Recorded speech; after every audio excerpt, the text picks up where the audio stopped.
সন্তান সন্ততির প্রতি আমাদের কর্তব্য আছে। ওয়াজ শুধুমাত্র একচেটিয়া হয় আমাদের দেশে, সেটা কি মা বাবার অধিকার নিয়ে কথা হয়। আমিও আজকে অনেক কথা বলেছি, কিন্তু সন্তানের অধিকার নিয়ে ওয়াজ এত বেশি হয় না। এই ওয়াজটা অনেক বেশি হওয়া দরকার। সন্তানের যেরকম কর্তব্য আছে বাবা মার প্রতি, বাবা মায়েরও এরকম কর্তব্য আছে সন্তানের প্রতি। কথা বুঝতে পারছেন?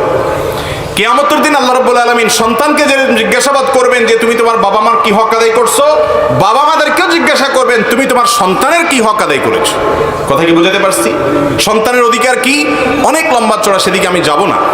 নাম্বার 1, আপনার সন্তানকে ভরণ পোষণ দিতে হবে।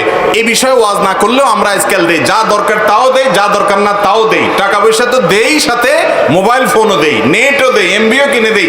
পোলাপানকে যা দরকার হয় চাইতে না চাইতেই আমরা দিয়ে দিই। এখন এই দেওয়ার জন্য ওয়াজ করার দরকার নাই, সব বাপ মাই চেষ্টা করে ছেলে মেয়েকে দেওয়ার জন্য।